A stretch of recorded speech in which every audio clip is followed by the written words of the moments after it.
All right. This is the True Speaks, and we're doing Brainfood Roundtable number 2. Get all your kids out of the room, because I'm not censoring these guys. It's too difficult. All right, so Did you manage to link the audio from Skype over to Google Plus?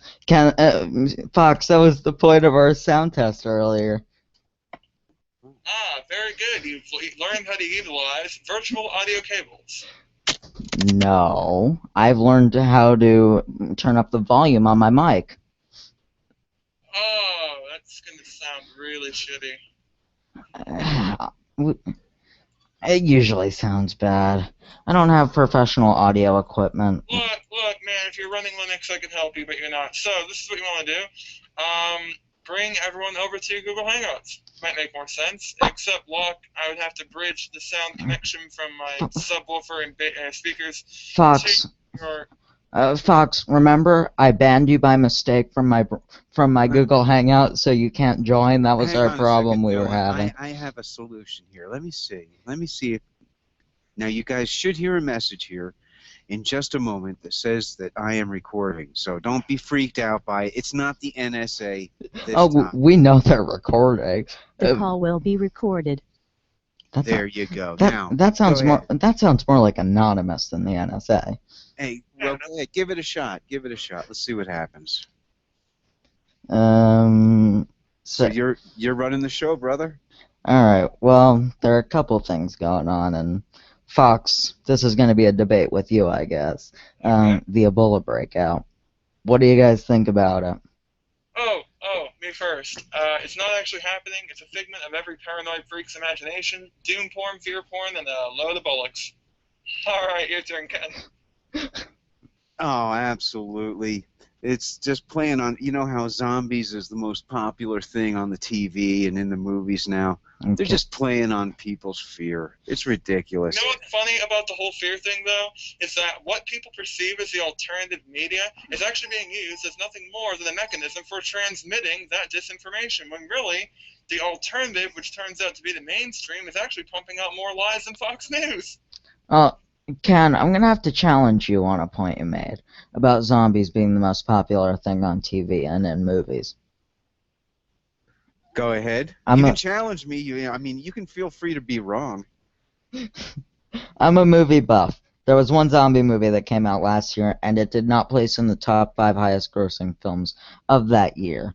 The Walking Dead does not place in the top 3 highest-rated TV shows, if I'm not mistaken. Right, but Dylan, have you ever met someone who's not watching it? Because I haven't.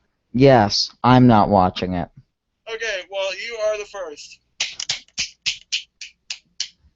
Well, the world is full of people who have poor taste in entertainment. I guess you can count yourself as one of them, dude.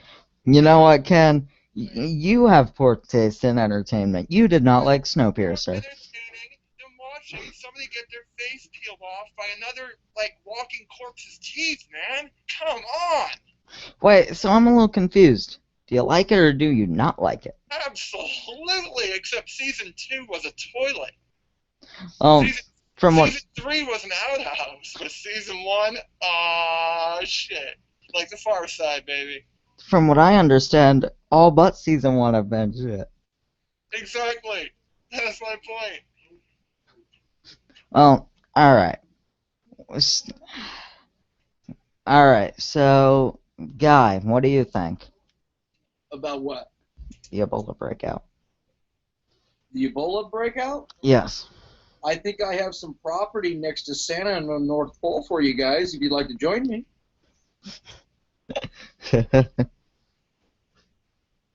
What, there's not going to be any Ebola up there?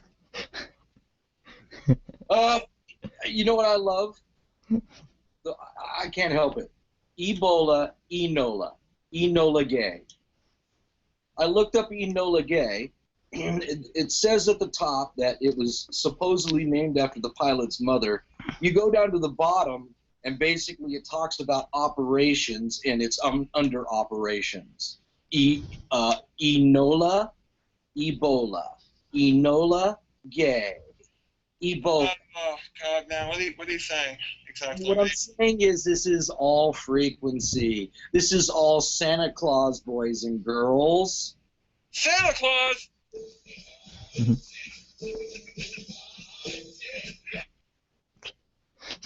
Did you bring popcorn, ladies and gentlemen, to the show, or are you actually seeking for what is that? A vaccination or what do you call it? Information.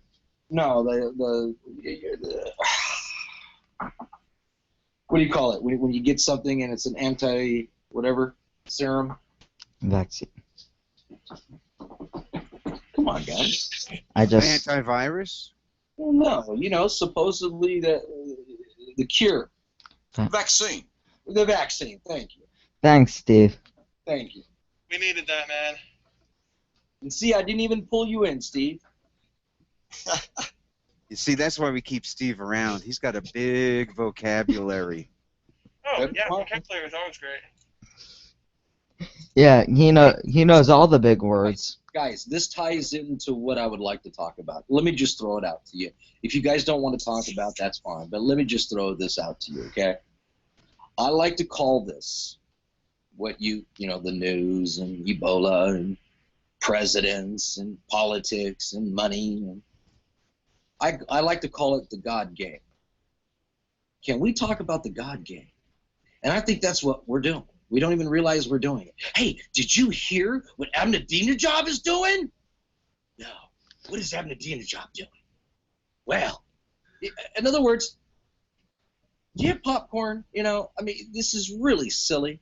It really is on a level. It's ironic. All it is everything. This is what I've learned. And please, everybody on the panel and anybody listening, I don't know if you allow call-ins, Dylan, but I'm serious.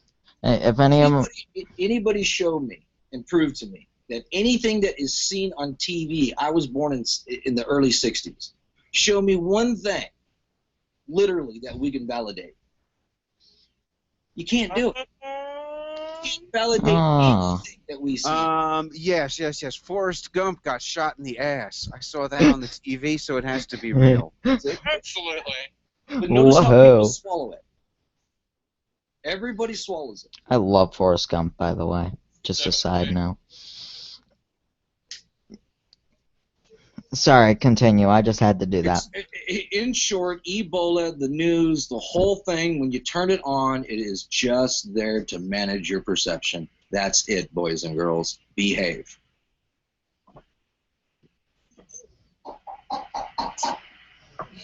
Behave, be afraid, the world's falling apart, the apocalypse, the tribulation.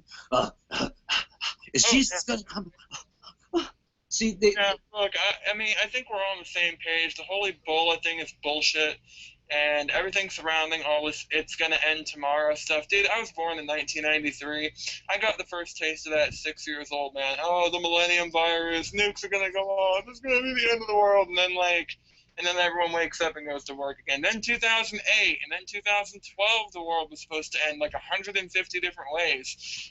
And yet we're all still wiping our asses with both our arms, and we're not, exploded. And can I just say something, Fox, to interrupt you, hopefully not rudely? The truth of the matter is, in my lifetime, any and everybody that I've ever known, including myself first, that has ever really woken up to the truth, I got news for you.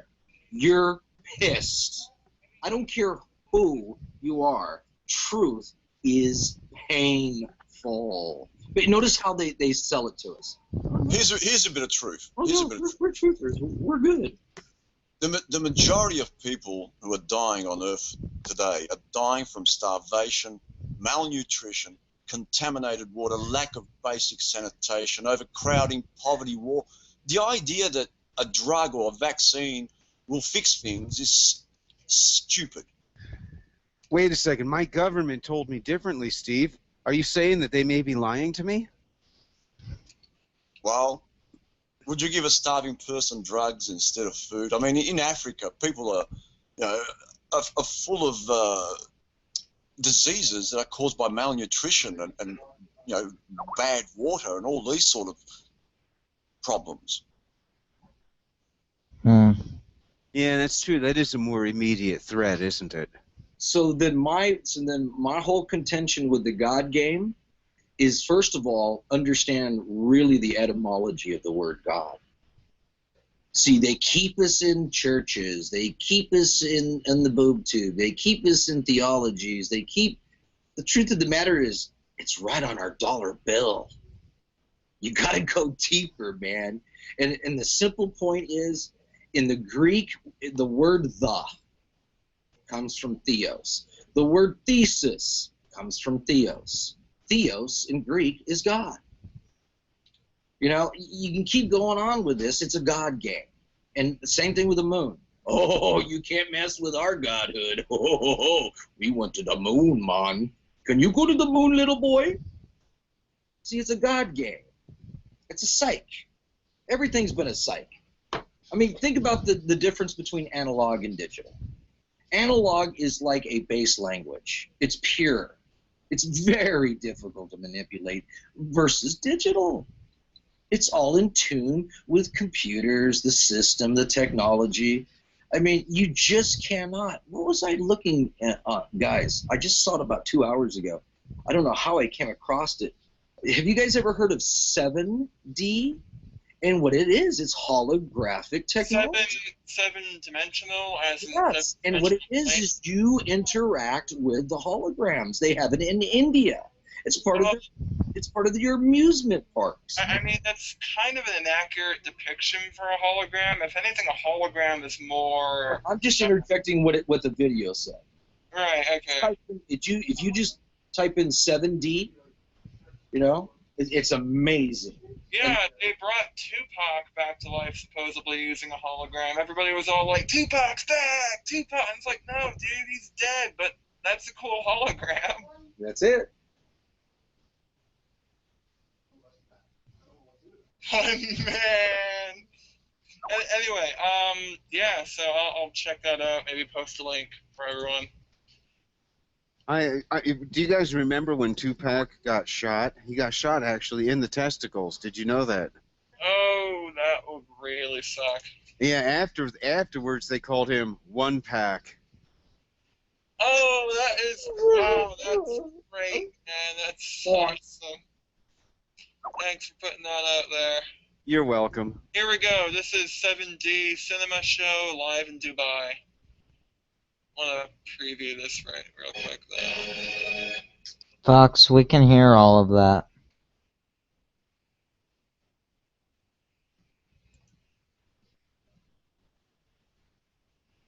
Well, what do you guys think about some girl on YouTube revealing that all the presidents come from Charlemagne except, I believe it was McKinley?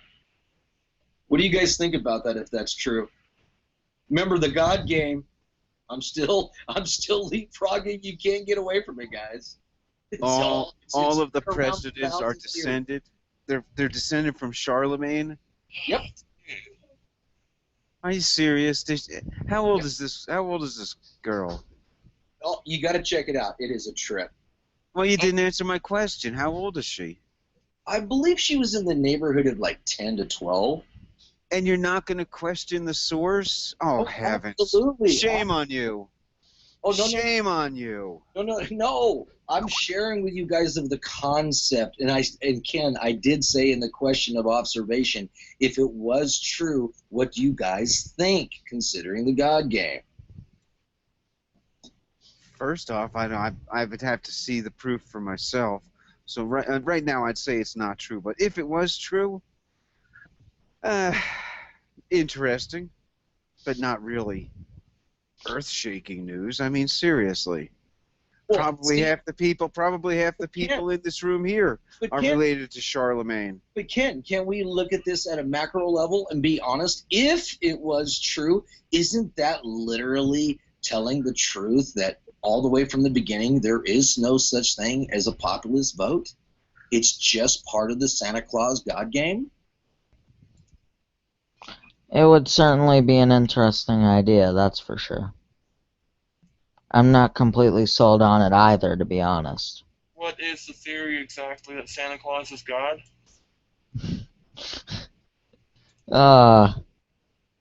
No, no, no. The revelation that uh, almost all of the U.S. presidents are somehow related to Charlemagne. It sounds like a bunch of hooey to me. I'd have to see the proof. I mean, I mean, who compiled that information and how reliable is that who and the information and the sources from which it came? I guess some 10-year-old kid did during her lunch break one day. I don't know. Oh, that's great, man. That is Alex Jones worthy right there. I think it was Alex Jones's kid. Okay, anybody want to put a third target shot down on the panel? Next. Yeah, so what's the conspiracy behind Eggo waffles? I mean, seriously, the shape? Total, like, end of the world kind of stuff, man. I'm sorry, I'd have to see that, Fox. Yeah, I haven't seen one of those type of what do you call it, cardboard, or do you call it a real waffle? No, it's worse than cardboard. It would be like me picking up my solid wood futon I'm sitting on and attempting to eat it. Hmm. I would never be able to eat my futon. Oh, you'd also have to lather it in butter. No. My futon no. No, it's not possible.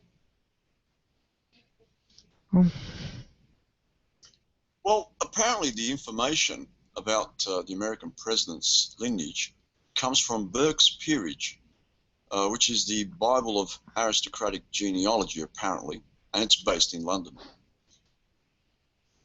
Oh, so it wasn't some 10-year-old kid. Oh, that makes it so much better. But seriously, when you think about it, half the people in this room could be related to Charlemagne. It could also be, you know, I don't know. I mean, I think I saw a study recently that half the people of Asia are somehow related to Genghis Khan. Hey, can I switch over to 9/11? You seem to me to the type of person that I got to hear your bit on 9/11. Oh, 9/11? Yeah, you have a healthy skepticism. Let's go back over to 2001. No, okay, back to 2001, back when the planes hit. Actually, No, they what were. really happened? What was the whole point? What was the whole purpose? The exercise. Well, all right. Here's what I think happened. I think that there were people I think that there were people who knew it was going to happen, but I think that the story that the American people have been sold, that the Arab countries hate us for our freedom, that is such a big lie. The reason the Arab countries hate us is because we act as Israel's enforcer in that part of the world. That's the only reason they hate us. They don't hate us because of our freedom. They don't hate us because of our women and our TV shows. They hate us because we act as Israel's enforcer in that part of the world. I mean, I believe that the planes did fly into the towers. As far as them free falling to the ground, where they imploded, I'm not sure about that. Building 7 looked to me like that. I mean, that wasn't even hit by a plane. That one there is suspicious. So there's a lot of stuff. There's a lot of stuff that we haven't been told about it. But it was. I think it was going to be. It was going to be used as justification for going to war in that part of the world, and it was going to happen one way or another. Yeah.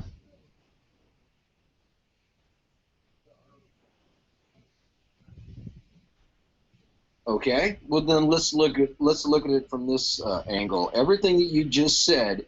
Then who benefited from the event? The Israelis. It's kind of multi-dynamic question. If you mean financially, everyone from the insurance holder to the government to the military-industrial complex to whoever is like getting money for the whole TSA thing to the TSA, NSA, CIA, FBI. I mean, there are a lot of benefactors to what happened in the 14 years that followed. Yeah, yeah, that's true. That's true. The government has been able to expand its grip on the common man over the last 10 years. You Dude, can't see, deny see my that. balls? I can feel Bush's handprint on my balls. Just saying. Or and maybe that's some TSA guy situation going on down there, but that's not really the point now, is it? Ken's correct. Also, how much money does a military-industrial complex, as ambiguous as that may sound, make off of these wars we've been fighting for 15 years?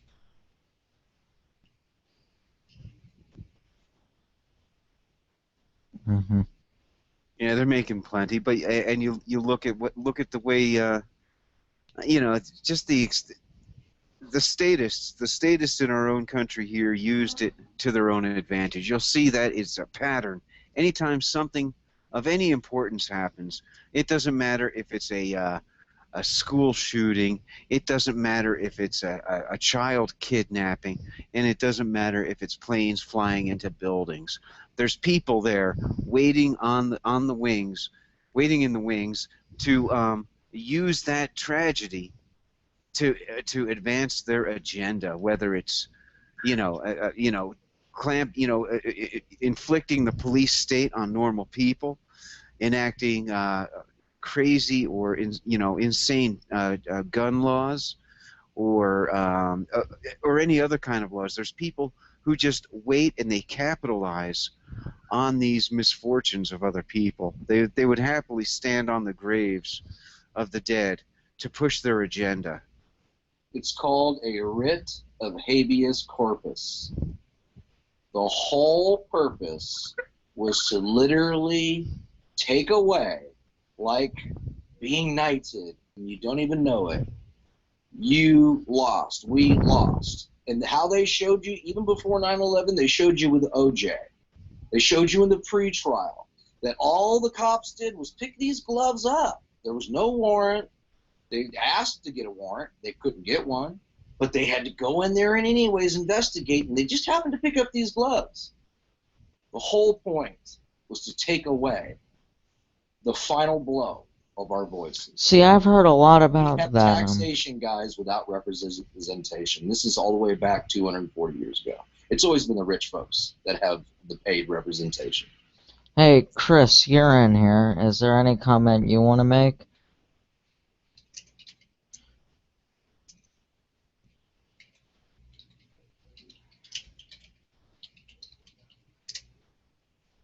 No? Okay.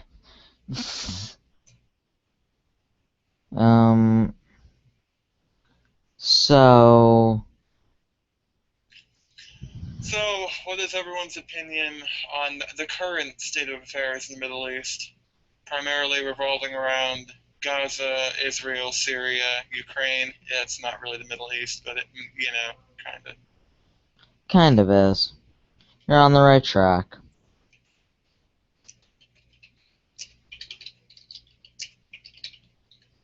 I take that as a no.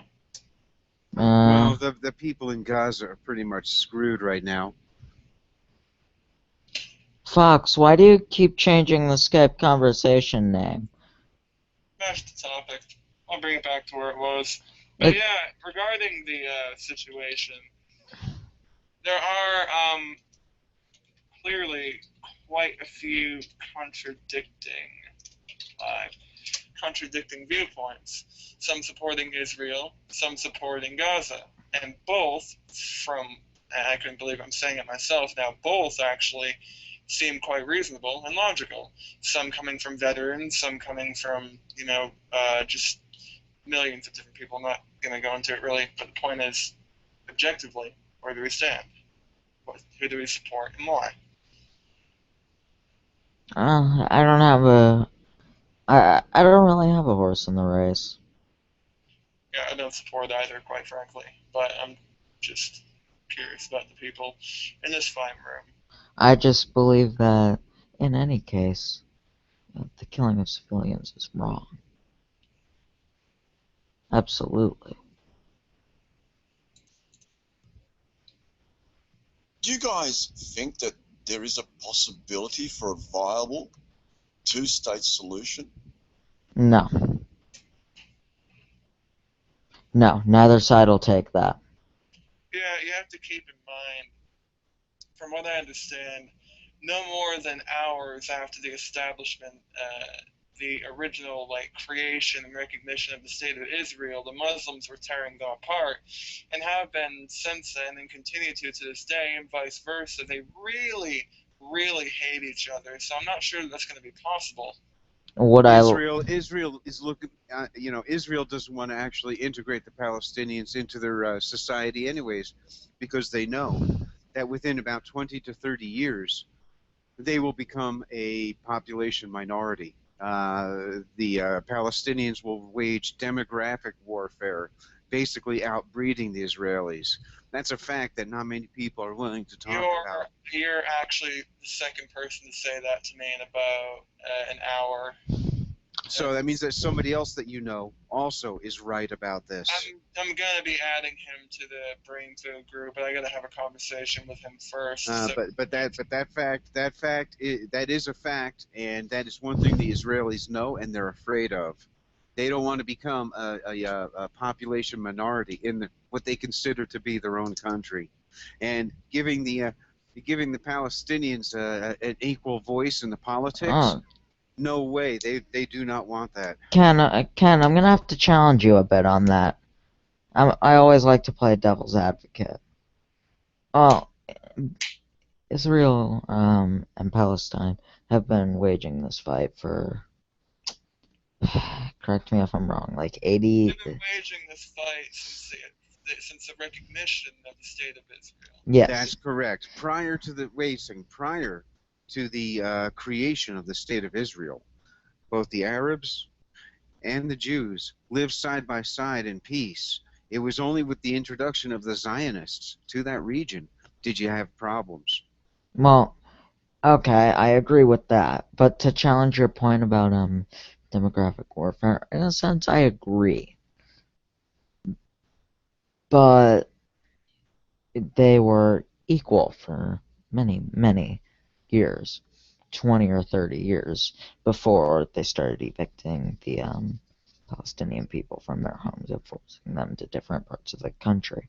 So to say in 20 or 30 years they would be the minority, I disagree because they had 20 or 30 years and it never happened.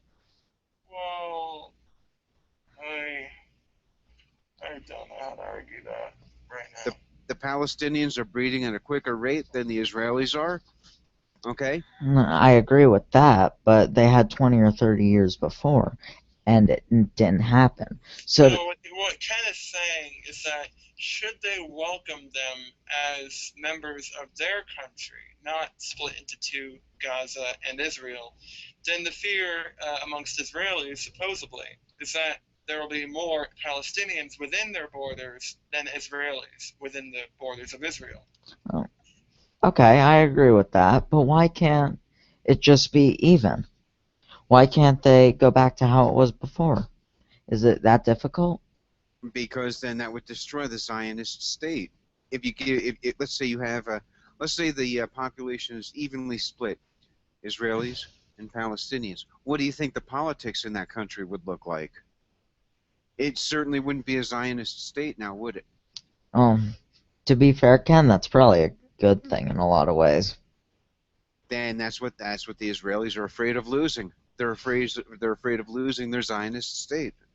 Of course, you have to ask yourself which of the two evils is worse, the Sharia law Muslim state or the Zionist Jewish state.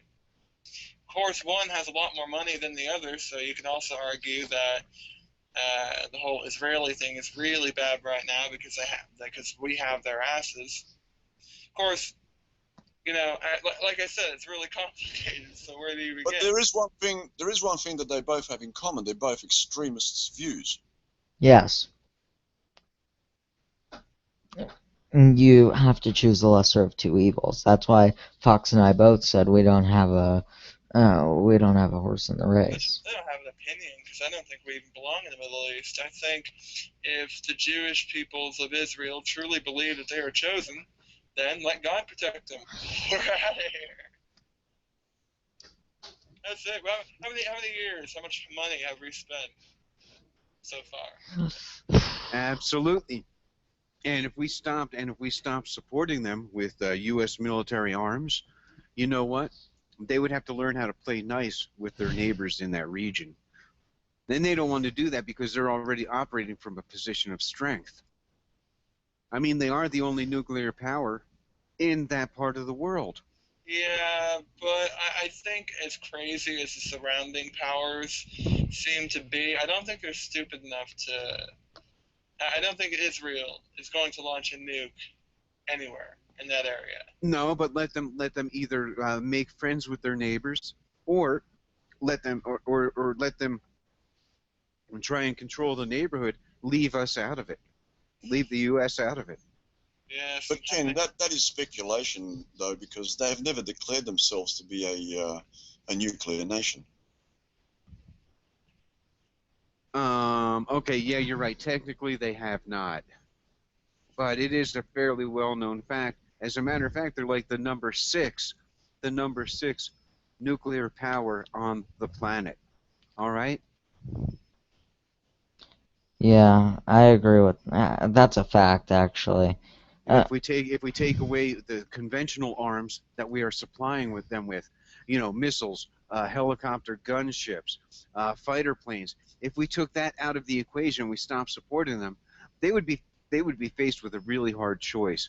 They'd either have to start getting along with their neighbors, or they'd have to blow up their own. They'd have to basically blow up their own backyard. Neither, and one of them is definitely more desirable than the other.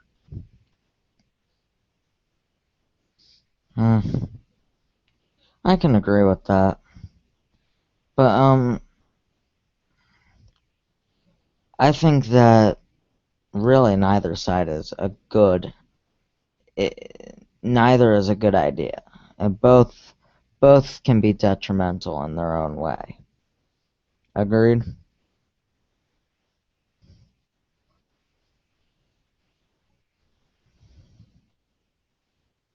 I'm going to say that was a no. I Yeah. mean, that dead silence tells me no. I mean, the Israelis are pounding the living hell out of those people in Gaza. Come Yeah. on, man. There's no justification for that. No, there isn't. There is not. I didn't say there was. And there's also no justification for the U.S. to be involved in this fiasco, because the deeper we get the more that we get our hands into this, the more we're going to get dragged into it, and the U.S. really needs to pull out and get away from it. Yes. Keep preaching it.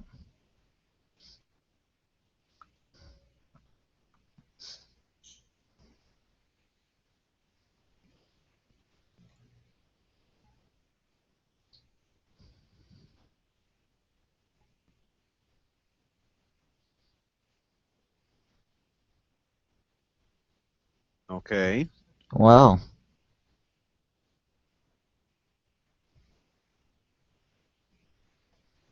I would like to hear GFT's take on all of this. absolutely. On what? On what we've been discussing. Well, from my research, so what I'm about to share is my opinion and my opinion only. Please don't take it. Research it for yourself. Israel is not Israel. If you look on the Queen Mother in England, you look on her shield. We talked about this, Steve, so I want to bring it to the fore. What we're talking about, ladies and gentlemen, here is even the name Israel implies 12-fold tribes in the area, okay? It's not even remotely that, at least on the parents, okay? It's one state called Israel. The truth of the matter is, if you go back in history, if we be objective and honest, who's really, instead of calling it Israel, call it Britain. It's actually Britain. See, Britain is hiding themselves down in the South Principle, calling themselves Judah. See, this is the psyop. See, the Queen, who financed this whole thing? Who put all these people there? In time and space, it's always the Brits and the French. They're brothers in arms. They've been doing this for hundreds of years. Even Napoleon pulled his part of this. This is Aryan statehood. Okay? It's all stealing. And I'm telling you right now, they're not telling us on TV. When they're saying Israel and they're calling it, and what they're really doing is it's like a flower, and they're hiding it. The center of that monad, like a compass, in that center, they're hiding from you is the Jew, the tribe of Judah, and it's Britain. Financed it in time and space, and then now the flower is all these families and these Zionists, spelled Scionist. Zionists, true bloodlines. And guess who fights their wars? Guess who's Us. stupid enough to stand in front of their cameras and pretend? You mean everything we see and everything we do is by the principle of their dollar, their tax, their God. Over. So that's just. So what do I think? You just heard it. They're brilliant. And man, they emotionally take our pathos and they literally suck our energy right out of us. Guys, I cannot any longer look at the news. I can't.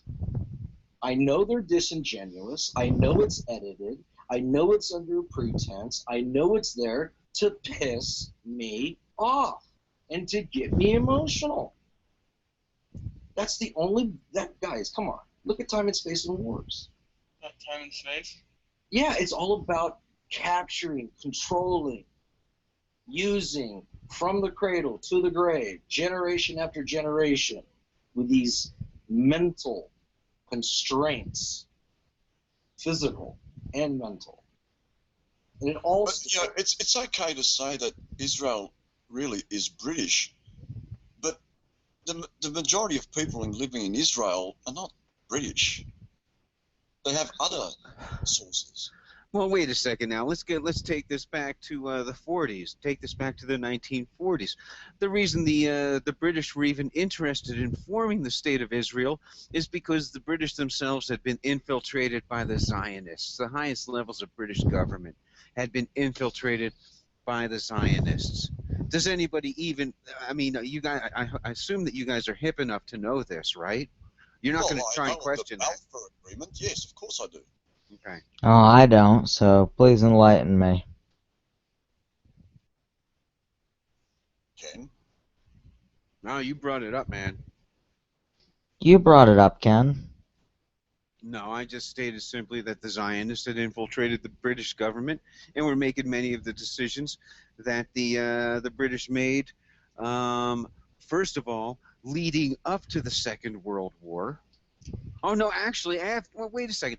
After the First World War, the Zionists were influencing the British government after the First World War, and during that post-war period, and leading up to the Second World War. A lot of those decisions were made by the Zionists who had infiltrated the British government. Anybody who thinks differently is kidding themselves. And during the post-war period, Yeah, those but Zionists were also were exerting enough influence to get the creation of the State of Israel. But Ken, what I'm trying to interject here is this has been like this for 6,000 years. This is a global venture. See, you're thinking, see how they're feeding it to us? Oh, there's Russia. Oh, there's the United. Oh, Canada. Oh, dude, this is everything you're talking about. Go macro on it. Don't keep it micro. That's what the news is for. They want to keep you compartmentalized. They want you in their militaries. They want you in all of us. They want us in their militaries. They want us to be in their corporations. Who's going to build their metropolitan cities?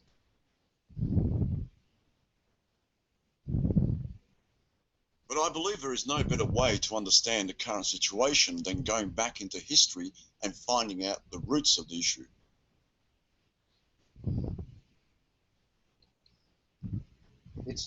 it's not very hard to figure out those stuff. Okay, all right. Can I just throw this out? All right, it's not very difficult. It really isn't. Okay, if you've now this is on any of us. If we've taken the time to do our own homework, and they keep telling us for at least 2 decades all about Islam and Muslims, their way. But if we've taken the time to talk to a Muslim or Muslims, and we really get the bigger picture, then we start realizing they're only using each other against each other. That's all they've ever done. Now, in my objectivity, now I'm saying this objectively, Christianity is just Roman Catholicism. Islam is just an extension of the Middle East, Roman Catholicism. It's all been manufactured and financed by the eastern portion of the globe, which was Constantinople and the Vatican, and then you get, and that's why they kept pushing eastward. And then it was all financed by the Bank of London. And the European, the whole cauliflower, remember they're calling it Israel.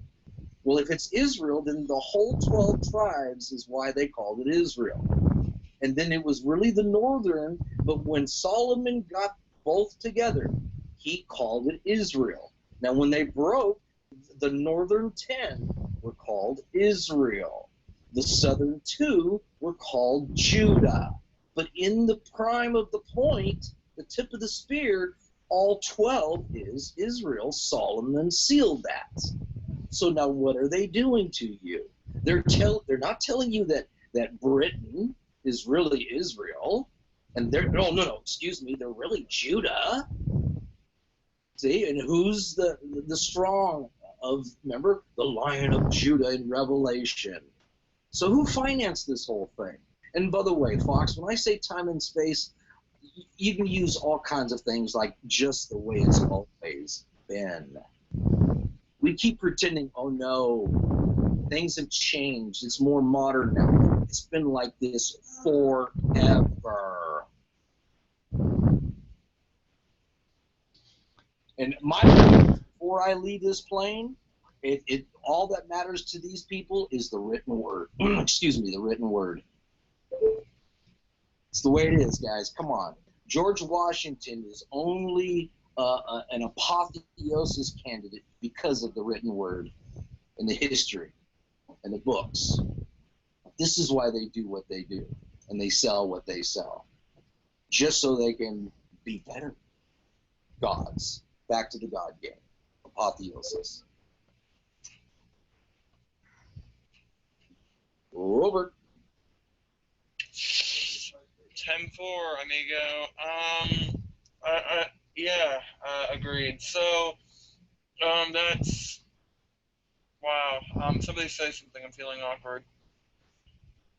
But we're still left with some real devastating, bombing action on a people which really have nowhere left to hide. There's nowhere to go there. People are dying, children are dying, and that's the real problem here. Are they dying needlessly? Yes, they're dying needlessly. That's the sick, twisted part of it all. But what I'm challenging the panel is, all you have to go to is South America or south of the equator and see societies and how they thrived under Catholicism. You're seeing that it's no different. It's just an extension of Catholicism. If you look at the base foundation of Islam, I am not knocking the religion, guys. All I'm doing is a basic overview, is they both esteem and honor Mary. When they call Jesus, Jesus, they call him Jesus. In the West, it's Jesus, the Son of God. Well, Islam, they honor Jesus as a prophet, and they call him Jesus, the Son of Mary. Hey. See, you tell me, back to the flower and the monad. See, this is all centering around that church state that's been around for 2,000 years that literally is falling apart right now. We know that with the current Vatican Pope, which is really a Jesuit, the black Jesuit. I mean, think about it. He is the combining of the black and the white. And look at what he's done.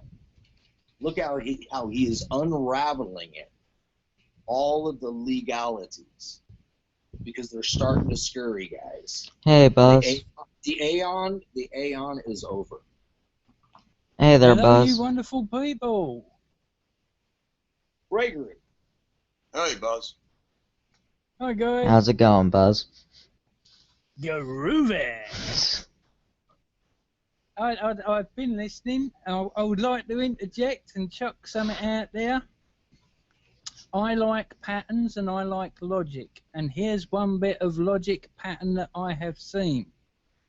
When every member of the world, be them king, queen, prime minister, president, and all the rest of it, go to see the Pope, they all bend on knee, they all kiss his hand, and they all seat after the Pope.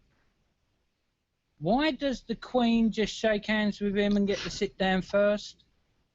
The Queen of Britain, she don't get on no knee, she don't kiss no hand. She's the only one I've ever seen that hasn't. Hello. So now let's put it all together then. Already did. I'm just adding to it, mate. But I'm talking for the panel to really get the grasp of that.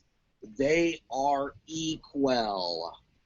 What he just described is everybody around the papacy bows, except that is equality. Well, I can't argue that. I mean, that makes perfect sense. She's neither superior nor subservient. That kind of behavior exhibits.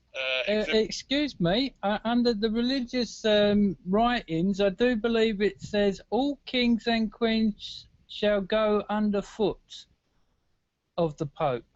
Underfoot. Therefore, all of them bow and kiss his hand. All of them.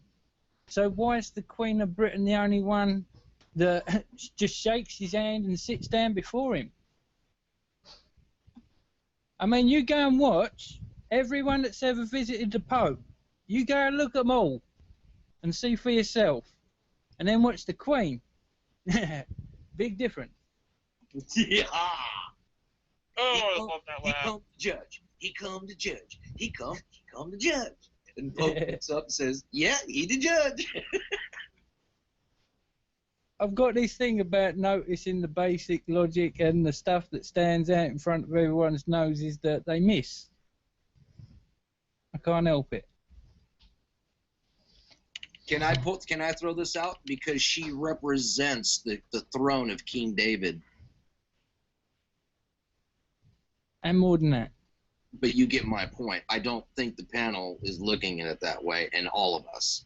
That's literally what she represents, the House of Judah.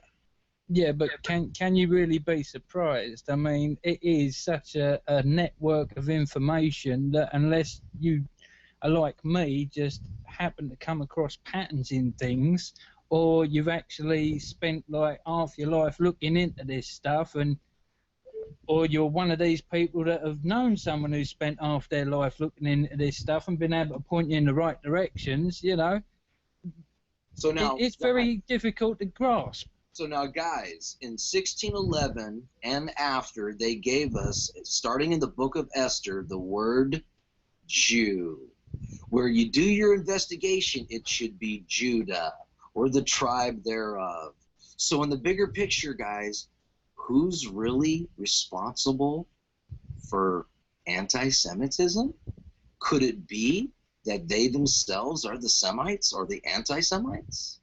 And they want us to be? Why else has she and all of the media not made it perfectly clear that, hey, she rules the world, a.k.a. she's the extension of the crown and the kingdom of David and Solomon? Oh, yeah, they do need an excuse because otherwise logic defies everything they say. Richest corporation in the whole wide world, Crown Corporation. Mhm. Amen. And I still love the stories. I chuckle every time I hear people say, "Oh yeah, the Library of Alexandria, they burned it to the ground. They lost all those." Yeah, they didn't lose anything. Come on. Between the Crown and the Vatican, they've got all that stuff all locked up. And that's my business. You know, that's my business is locks. And I can assure you, yeah, That they may have burnt the structure of the building, but oh yeah, they've got that knowledge. That's why they've been getting away with it for 2,000 years and keeping us stupid. Well, they had to pretend that it was burnt down and all the knowledge gone because they living by the doctrine of knowledge is power. Which I it is. mean, wouldn't you steal all that knowledge and say it was all burnt so that you had the power if you live by that doctrine? If I chose to not live a life with empathy, I could absolutely, but I choose not to live a life with absolutely no empathy.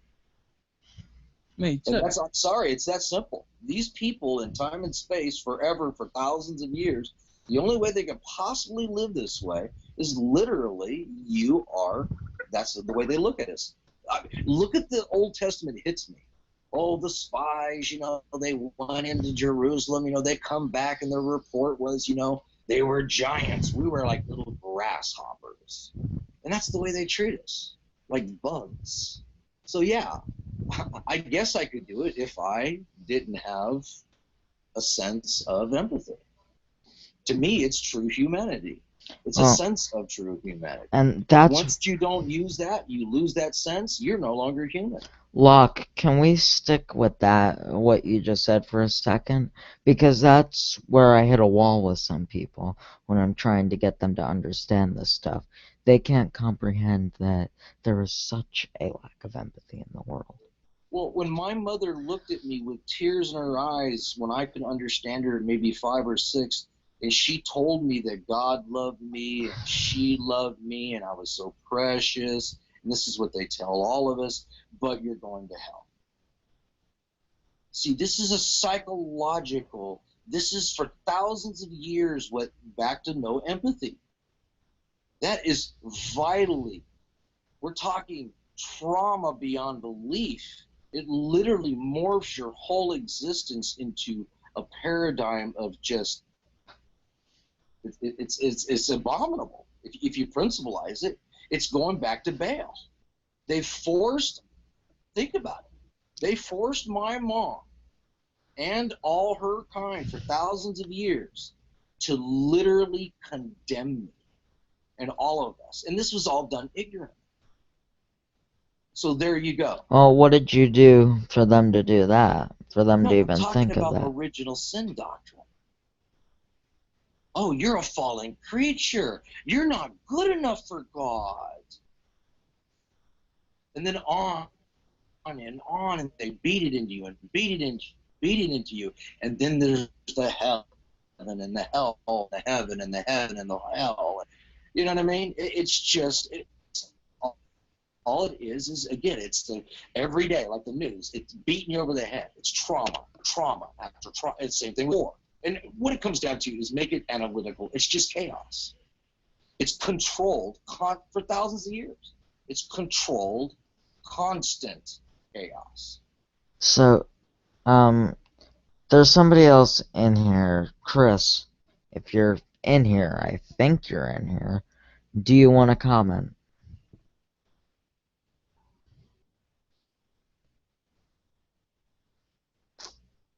Okay.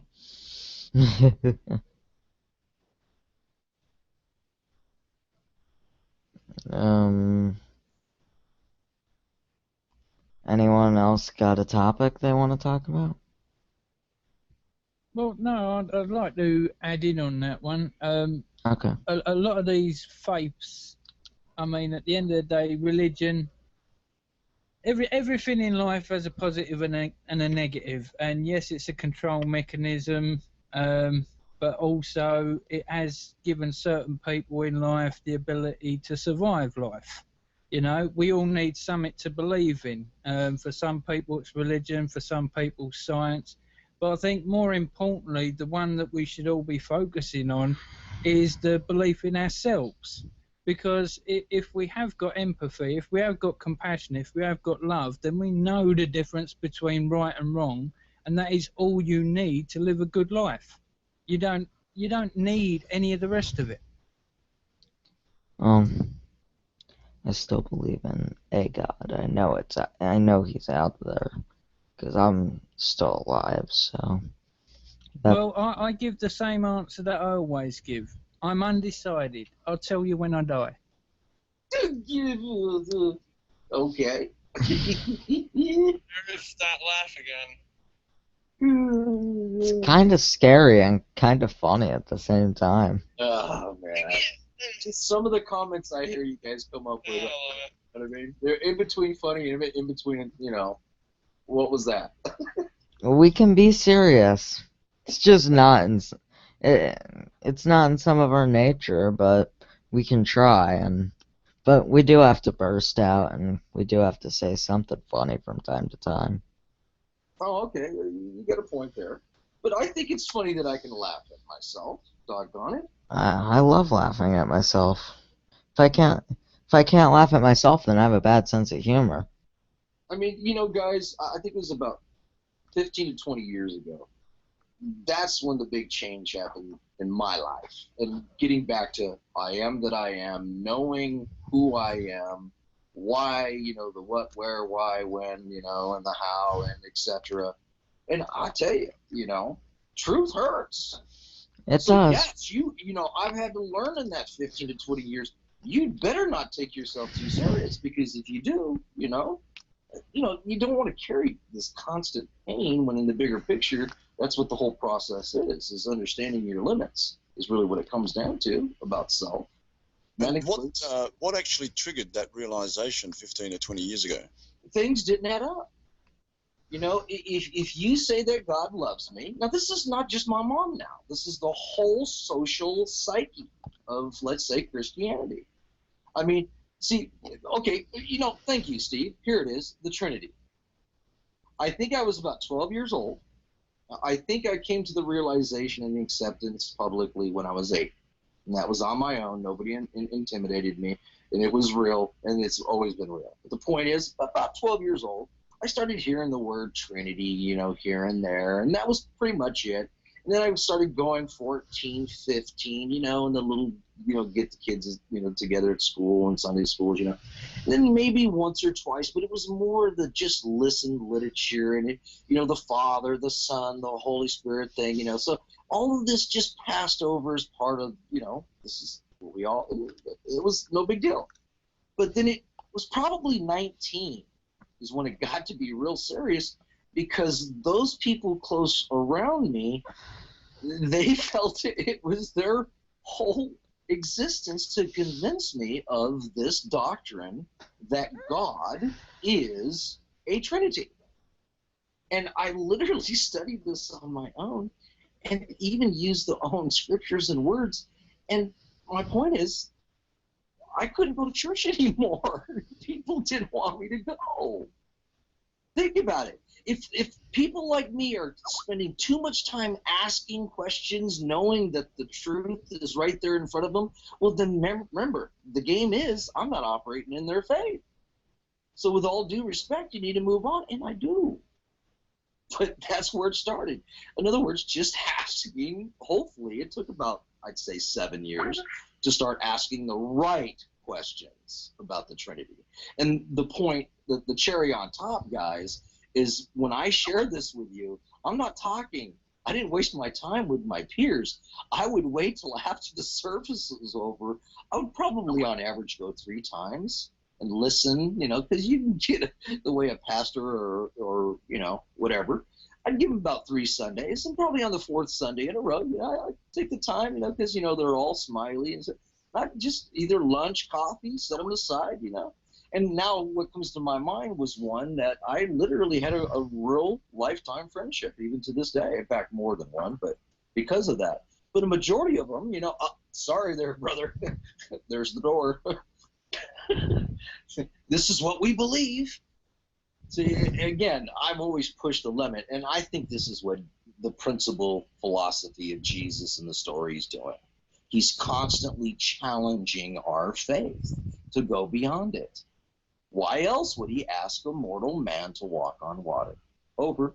And thank you, Steve, for the question. Yeah, thank you. Well, I'd like to chuck one in there on religion again. Another basic logic one, I'm afraid.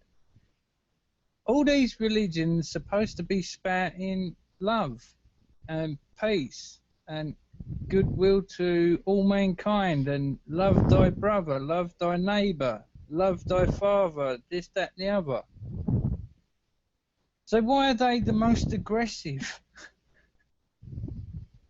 Yeah, well, now from my background, it's only because it's built in. You know, you're the best. You're saved. You're going to heaven. They're not. Don't you want to help them? See, this is a twisted sense of empathy. And trust me, I'm speaking from my opinion, guys. I literally was part of a street ministry. I've literally been spat in the face many times. So I know what I'm talking about. Okay, I'm trying to look back and being objective. I'm not trying to tell anybody how to believe. In fact, I encourage everybody to have a faith and literally challenge it.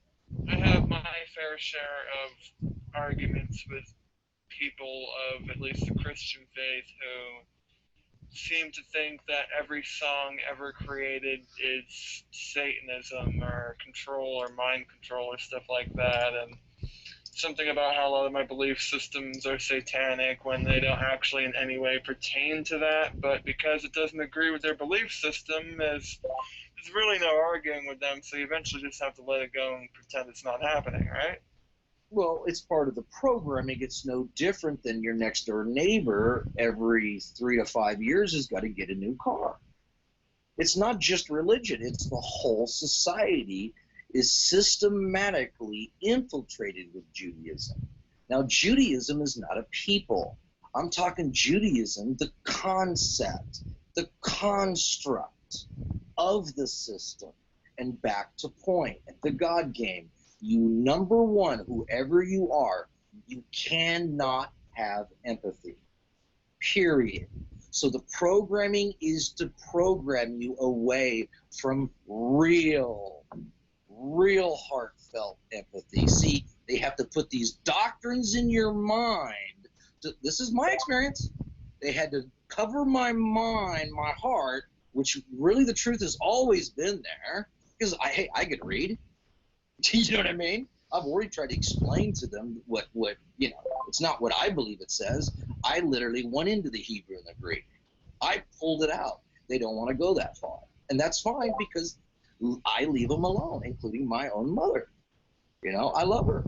I mean, I want her to keep her faith. If that's what keeps her, you know, her senses, hey, again, according to her principle, God bless her.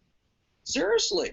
But in the bigger picture, if we're going to, this is any of us, if we're going to look in the mirror, and if we're going to really say to ourselves, and I don't think a lot of us ever do, why do I believe what I believe? And then go through the what, the where, and the when, and again, challenge yourself.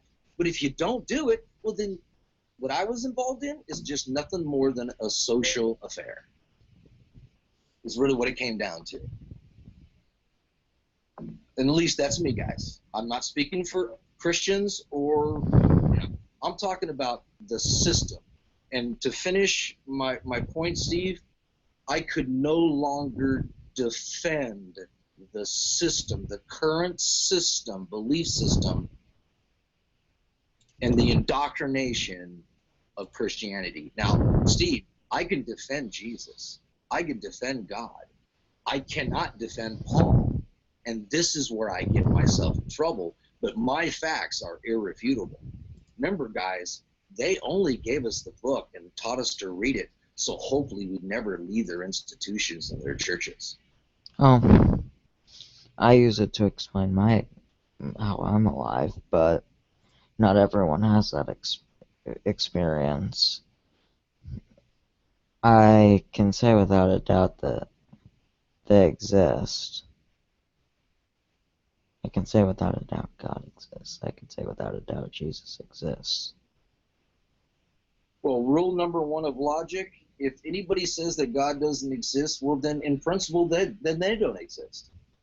Oh, It's just simple logic. Think about it. Everything around you, now go outside and try to live out there on your own with no tent and covering for 12 days.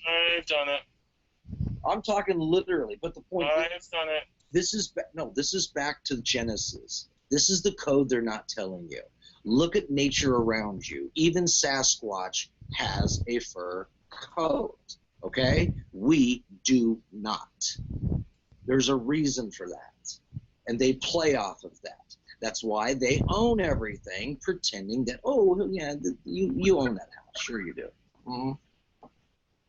well, you can use the laws of physics to prove his existence if you really think about it. I don't think God is either a he or a she, but rather an omnipresent entity, if not the universe itself. Well, you know what I tell people that say that there is no God?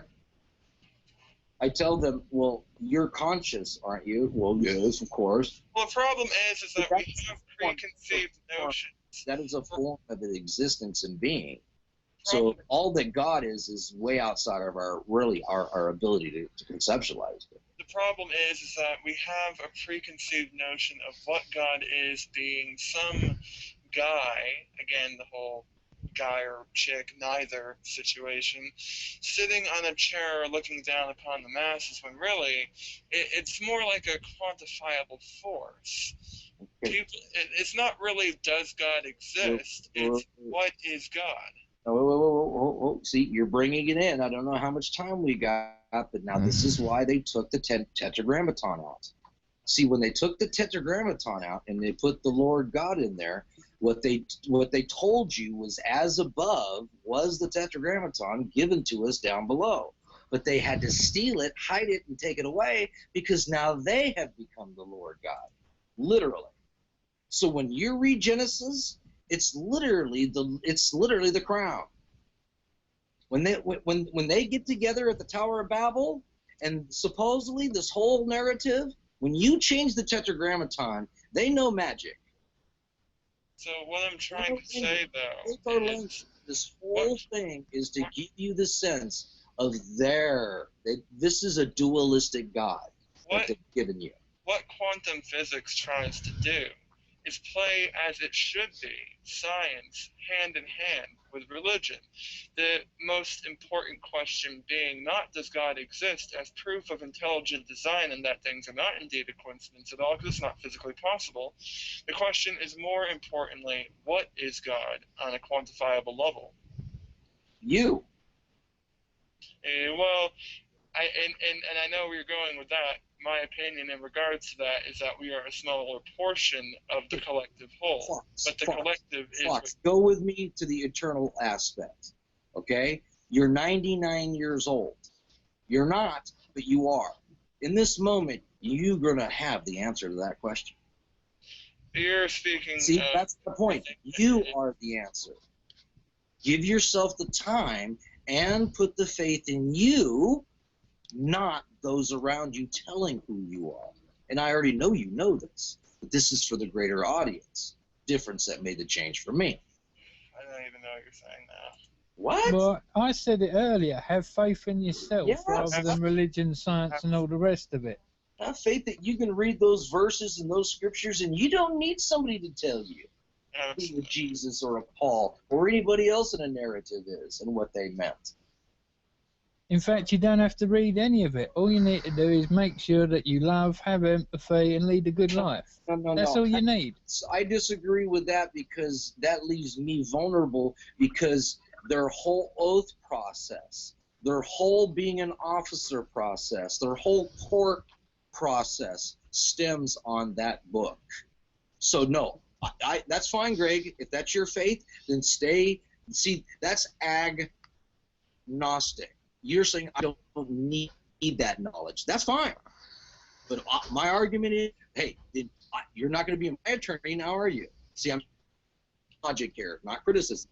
No, but at the same time, I am under the belief that if religions go around claiming that there's a hell to make you fear, and other religions go around claiming that if you actually believe in Christ, you will be rewarded with eternal life, when we're all actually supposed to be eternal beings in the first place, you know, rewards or persecution, either way, I don't like all this giving stuff. I mean, a good deed is supposed to have no reward. You know, I'm talking from the heart instead of from the Bible.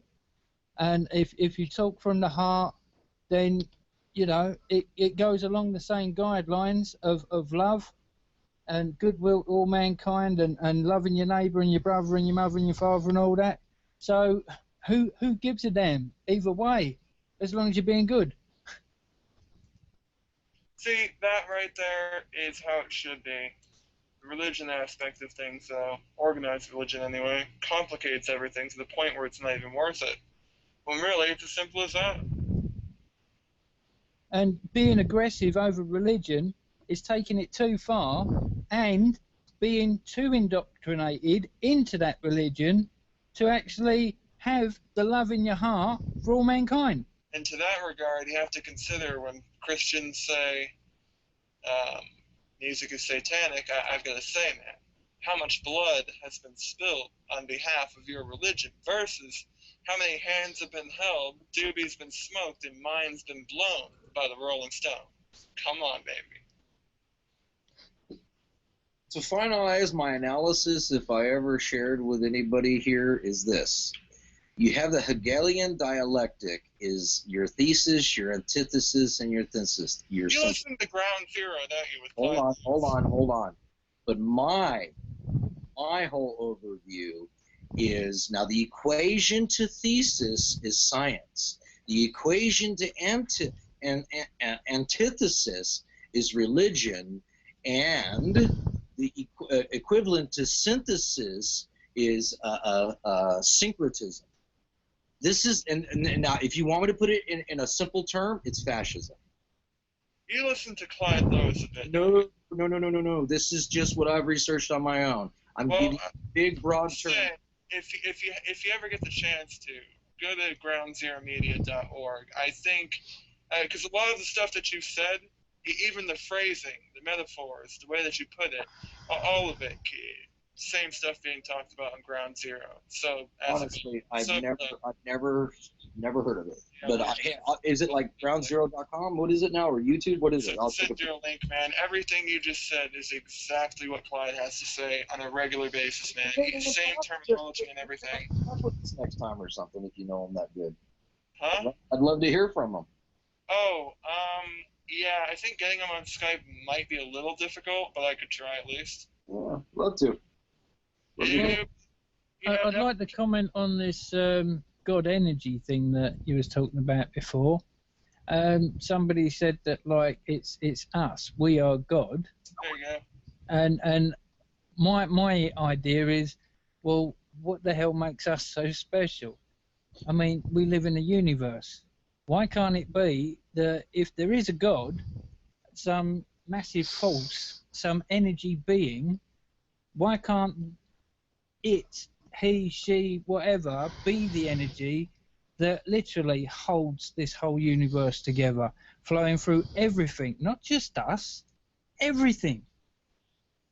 It is the thing that holds every atom together throughout the whole entire universe. Why can't that be God? I know it's like a movie. just pondering a theory. Okay, but understand that the concept of God that you're espousing again goes back to the institutionalized religion. All we're trying to do here, and I did the same thing for a long period, is I just turned the head and ignored that it wasn't there. No, I challenged myself. Who, what, where, what is God?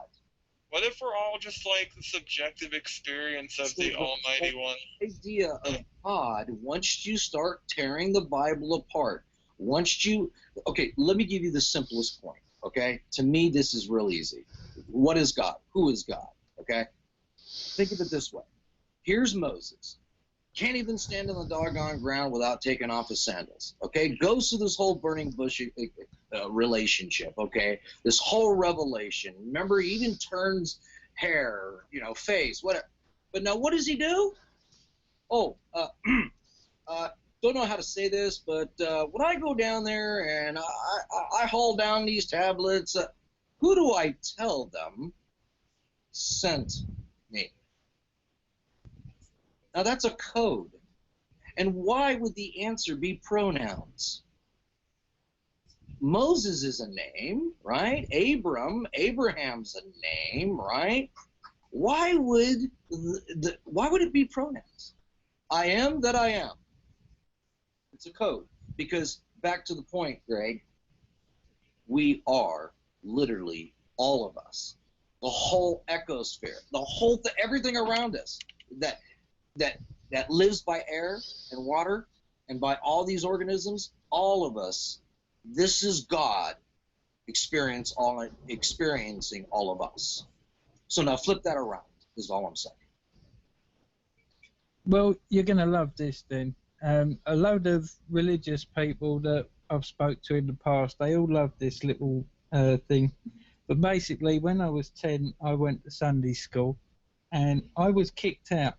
I wasn't kicked out for being bad. I wasn't kicked out for being nasty, cruel, or any of that. I was kicked out for asking over 1 million questions in just one Sunday, and she couldn't take it anymore. The nun that was there.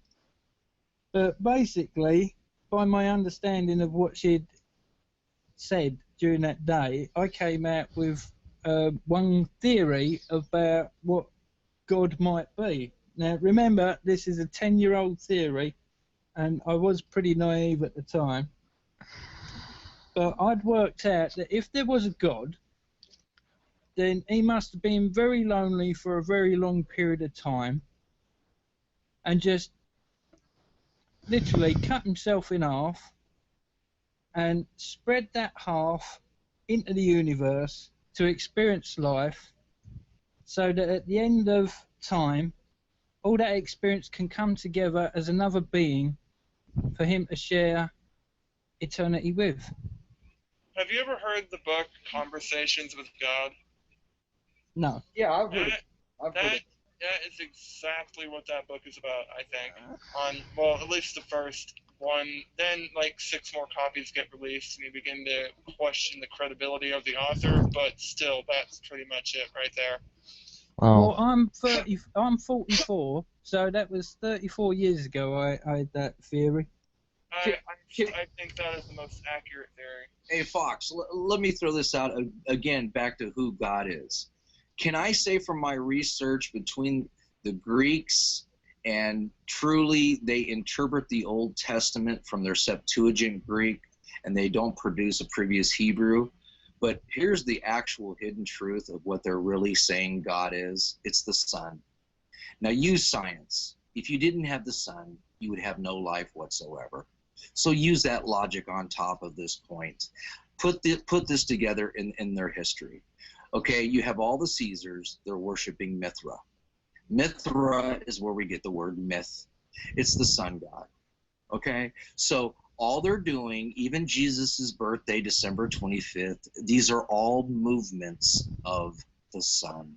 So if you really want to know the truth, who God is, from the real intent of the authors, they're worshiping the eternal, unconquerable sun. Well, guys, I hate to cut it so soon, but it's almost time for me to go to sleep, so thanks for joining me. Do you want to do this again next week? Sure, let's do it again next week. Yeah, why not? Sounds a lot of fun. Alright, I like doing these weekly. We'll make this a weekly series. Hey guys, love you guys, really. enjoyed the time. And Dylan, you get some sleeps, man.